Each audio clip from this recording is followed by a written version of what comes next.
안녕하세요, 코아카입니다. 오늘도 격동의 코인판 너무 즐겁습니다. 이게 참 돌아가는 것만 봐도 너무나 재밌어요, 정말. 아직까지 신생 시장이고 시장 참여자가 많지 않은 어느 정도 많지만 한국에서는 솔직히 그렇게 엄청나게 대중적이진 않죠. 아직까지는 그저 주식을 하나 사듯이 그렇게 사는 개개인들을 봤었을 때 기회가 널리고 널렸다는 생각이 먼저 듭니다. 참 이게 여러 생각이 들어요. 지금 바이낸스 랩스에서 암호화폐 지갑 개발 기업 NGRave 나그레이브인가요? 출자를 했다고 합니다. 자, 간단하게 생각을 해보자고요. 암호화폐 지갑이 출시가 됐습니다. 지금도 지갑은 있는데 이렇게 바이낸스 랩스 같은 큰 그런 암호화폐 시장의 선두 개발 기업이 진짜 지갑에 대해서 다시 한번 중요성을 느끼고 출자를 하죠. 자, 여기서 중요한 게 있습니다. 자, 지갑이 출시가 된다는 건 레거시 금융과 어느 정도 연결이 된다는 뜻이라고 생각을 합니다. 왜냐하면 자, 지금은 어떤 거래소에 뭔가 돈을 이체를 사람들이 많이 하죠. 보관도 많이 하고요. 지갑을 실질적으로 사용하는 사람들이 암호화폐 시장에서 엄청나게 대다수는 아닐 겁니다. 지갑보다는 어떤 거래소에 돈을 넣어놓고 그 돈으로 뭔가 거래를 하거나 아니면 그냥 그 거래소에 코인을 보관을 하거나 그런 식으로 가겠죠. 그러나 암호화폐 지갑이 앞으로 지금보다 더 규모가 커지고 대중적으로 사용하게 되면 자연스럽게 레거시 금융 화폐와의 연결성을 짓는 말들이 정말 많이 나올 거예요. 예, 그거는 왜냐면 지갑이라는 이 개념 자체가 우리가 현실 세계에서도 지갑을 많이 이용을 하잖아요. 저도 지갑을 갖고 있고 제 영상을 시청해 주시는 구독자분들도 지갑을 갖고 있습니다. 그 지갑 안에 현금을 넣을 수도 있고 코인을 넣을 수도 있고 이제 암호화폐하고 연결이 되는 겁니다, 사실. 그 개념을 도입이 된다고 생각합니다. 점점 이렇게 바이낸스 같은 큰 기업에서도 우리 이제 이런 지갑 쪽을 개발을 한다는 것은 큰 의미가 있다고 저는 생각을 합니다. 대형 암호화폐 거래소 바이낸스의 벤처 캐피탈 부문 바이낸스 랩스는 21일 디지털 자산의 보안 서비스 기업 엔그레이브의 출자를 발표했다. 엔그레이브였네요. 전략적 투자를 실시하고 있는 것을 가세 앞으로 엔그레이브가 실시하는 시리즈 A 자금 조달 라운드를 바이낸스 랩스가 주도한다고 설명했습니다. 출자는 공표하지 않았다고 합니다. 여기 중요한 말이 있죠. FTX 파산으로 투자자 스스로 자산을 보관하는 수요가 높아지는 가운데 자, 이 어떻게 보면 FTX 파산은 정해져 있던 미래였을 수도 있습니다. 과거에는요. 이런 사태가 언젠가는 굳이 FTX가 아니더라도 어떤 거래소든 파산을 하면 자연스럽게 지갑에 대한 수요는 증가했으리라 생각이 됩니다. 엔그레이브는 2018년에 벨기에에서 설립된 스타트업이라고 하네요. 전 세계 사람들이 안전하게 암호화폐를 이용할 수 있게 되는 것을 목표로 사업을 벌이고 있다. 자, 여기 포인트가 있죠. 전 세계 사람들이 단순히 주식을 사듯이 코인을 사는 것이 아니라 암호화폐를 사서 그것을 안전하게 이용할 수 있게 하는 것을 목표로 사업을 벌이고 있다고 합니다. 안전하게 보유하고 원하는 대로 생활할 수 있도록 하는 것이 목표입니다. 예, 단순히 주식 사듯이 사는 게 아니에요. 이거는 아래 이미지와 같이 두매 플레이트로 구성돼서 어떤 충격, 수에 강한 것도 특징이라고 하네요. 정말 신기한 형태인데요. 예, 역시 이게 신생 산업은 맞는 것 같아요. 자, 셀프 커스터디 지갑이란 거래소 등이 아닌 직접 개인 키를 관리하고 자산을 보유하기 위해 사용하는 지갑을 말한다. 자기 호스트형이나 자기 관리형 등으로 불리기도 한다. 셀프 커스터디 지갑이죠. 복구 구문을 본인이 가지고 있으면서 그러면 이제 지갑을 자유자재로 자기가 거기서 돈을 빼기도 하고 쓰기도 하고 때에 따라서 좀 더 발전한다면 카드로 긁으면 그 지갑에서 내가 가지고 있는 코인으로 결제가 되고 그런 세상이 앞으로 다가올 미래라고 저는 생각을 합니다. 분명히. 예. 자, 여기 또 나왔죠. 16일 시장 동향. FTX 파산 여파. 덱스나 자기관리 지갑 관심이 늘어 관련 종목 역행 등 FTX 파산이 디센트럴 익스체인지 그 탈중앙 거래소 또는 지갑에 대한 관심이 굉장히 늘었다고 합니다. 이 부분은 지금 엄청난 지각 변동을 가져올 것 같아요. 왜냐면 지갑에 대한 수요가 증가하면 해당 분야의 산업이 크게 됩니다. 성장하게 됩니다. 그러면 우리는 또 거기서의 또 새로운 기회를 봐야 된다고 생각을 하거든요, 저는. 자, 지금 여러가지 패닉 장세로 매도가 과열된 반응도 있었고, 뭐 여러가지 말들이 많네요.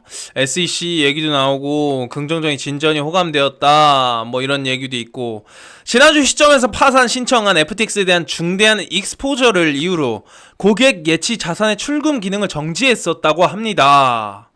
출금 기능이 정지된 부분은 진짜 개개인들은 너무 속이 상할 것 같은데, 다시 한번 조속히 좀 마무리가 잘 됐으면 좋겠습니다. 이게 상환해야 될 금액이, FTX가 상환해야 될 금액이 한 4조 정도가 넘는다고 하는데 과연 어떻게 될지 너무 궁금하네요. 이번 그 실사에 몸담았던 지인과도 얘기한 바 FTX 대차례 분할 손익계산서는 허위 표시된 혐의가 있고, 샘 뱅크먼 프리드 전 CEO의 인물상에도 사건이 터지기 전까지 큰 미비점이 발견되지 않았다고 합니다. 베테랑 기관 투자자라도 꿰뚫어보기 어려웠을 가능성이 있다라고 합니다.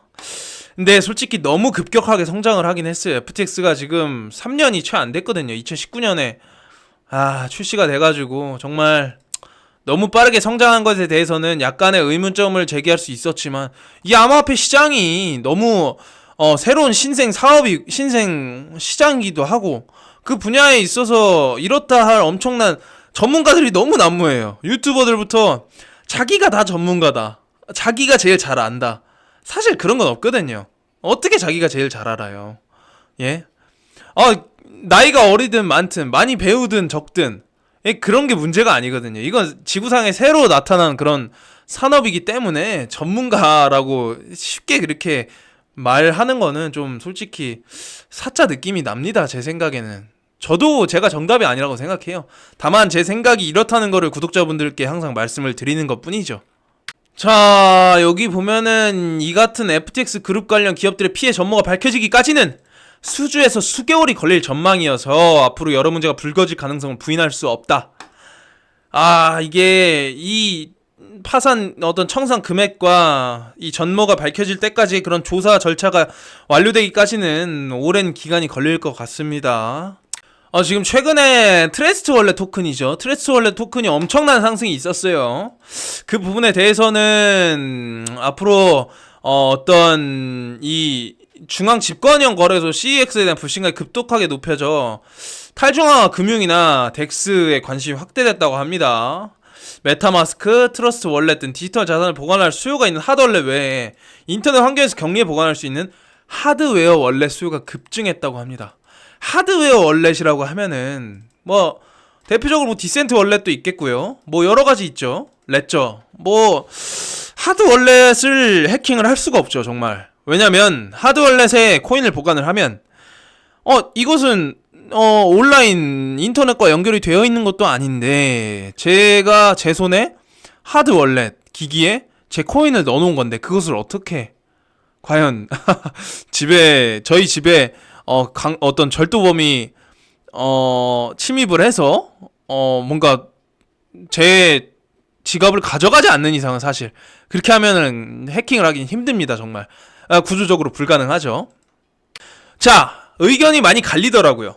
모건 스탠리, 마이크 윌슨, 물가 상승률 가파르게 떨어질 것, 내년 말 2에서 3%라는 말이 있습니다. 마이크 윌슨이란 분은 이렇게 말씀을 하시더라고요.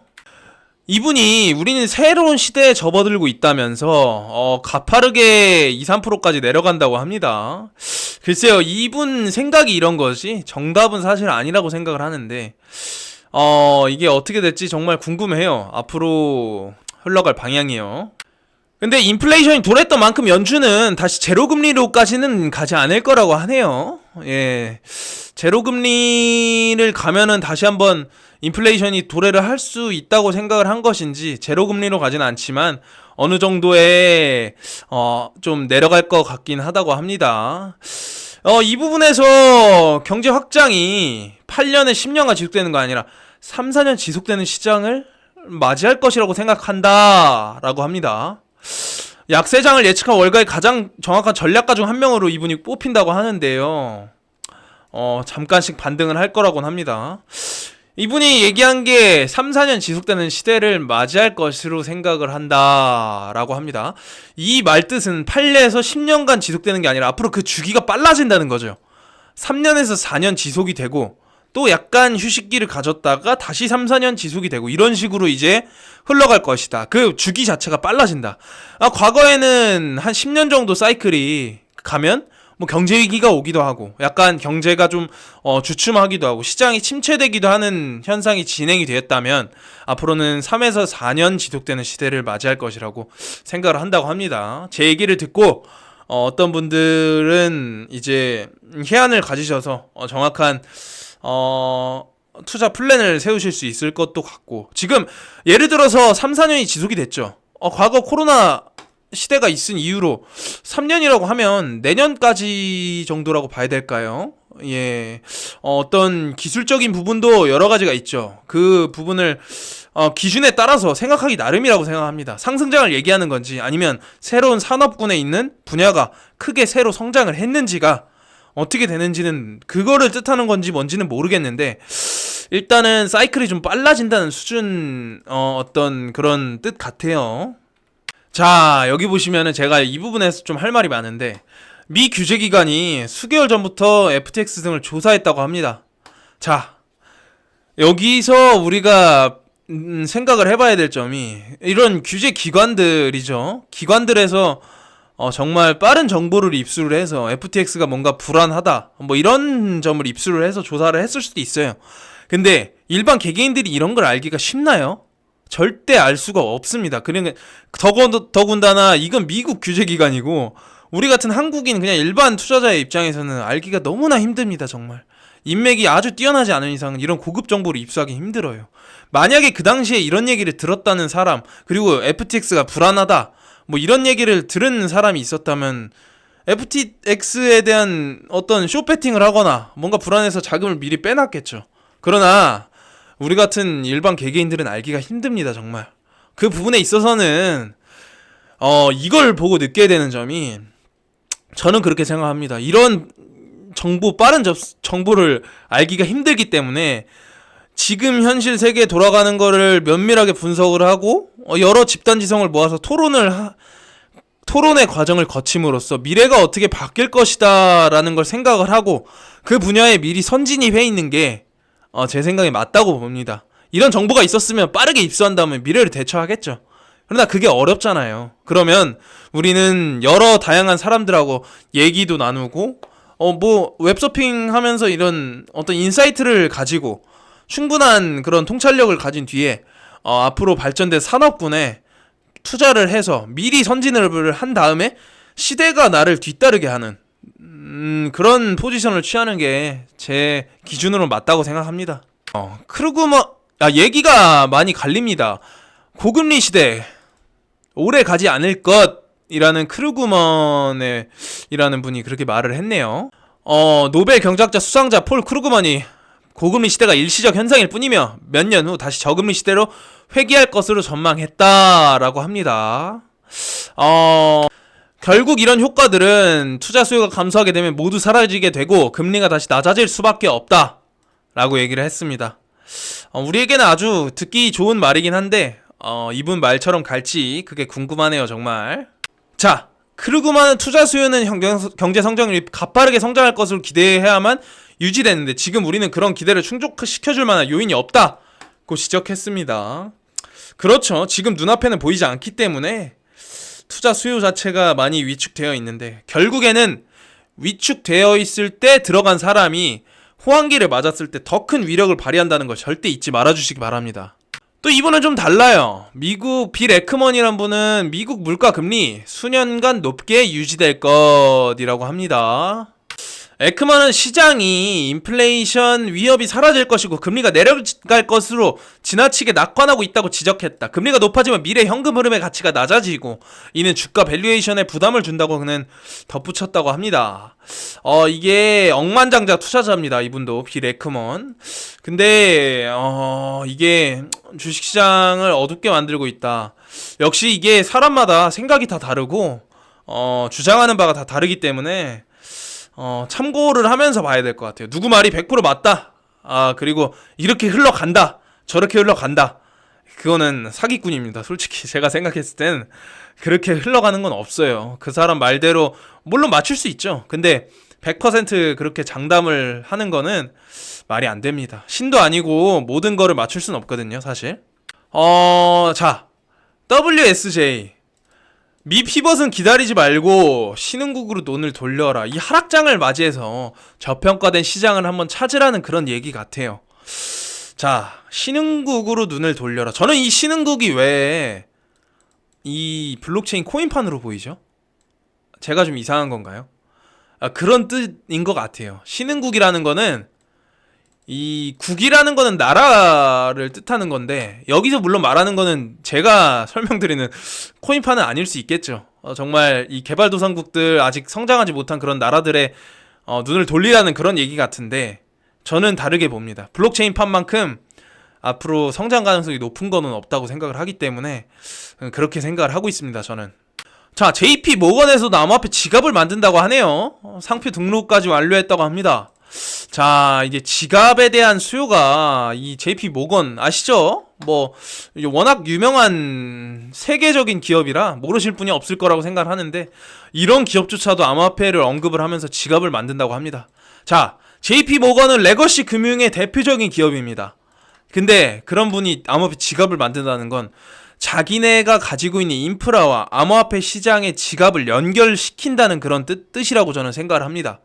그렇게 되면 자연스럽게 암호화폐를 레거시 금융과 연결짓는 산업이 떠오를 수밖에 없다고 생각을 합니다. 그렇다면 우리는 발빠르게 대처를 해야 됩니다. 이런 뉴스를 보고 가만히 있으면 안 돼요. 우리는 새로운 시장을 물색을 해야 됩니다. 그 분야가 바로 저는 제가 언급을 그동안 많이 했기 때문에 어떤 제가 노려보고 있는 부분에 대해서는 따로 언급을 하진 않겠지만 그 레거시 금융과 암호화폐를 연결짓는 산업군에 반드시 올해가 넘어가기 전에 포지션을 잡아놔야 된다고 생각을 합니다. 예. 자, 여기 보시면 JP 모건 월렛 해가지고 이렇게 영문으로 이렇게 딱 멋있게 한번 United States of America 해가지고 이런 어떤 공문 비슷한 그런 서한 같은데요. 예, 오늘 영상을 제가 간단하게 또 찍어봤는데 코아카야, 너 너무 약간 사짜 느낌 난다. 말투가 그렇게 느껴질 수 있습니다. 분명히 그런 구독자분들이 있으리라고 생각을 합니다. 그치만 저는 분명히 말씀드렸습니다. 제가 100% 간다고 했나요? 그리고 제 말이 무조건 맞다 이렇게 말씀드린 적 없습니다. 코아카라는 이 유튜버는 이렇게 생각을 한다라고 말씀을 분명히 드렸습니다. 그 부분을 절대 잊지 말아주시고 제가 말씀드리는 부분 자체가 제 영상을 시청해주시는 분들께 인사이트가 됐으면 좋겠습니다. 단순히 이렇게 간다 저렇게 간다 호언장담을 하는 그런 유튜버가 절대 아닙니다. 저는 제 생각을 공유하고 구독자분들이 댓글로 어떤 의견을 달아주시면 거기에 또 제 생각을 말씀을 드리고 각자가 정답이 될 수 있는 시대라고 생각을 하기 때문에 제 영상의 방향은 앞으로도 이렇게 흘러갈 것 같습니다.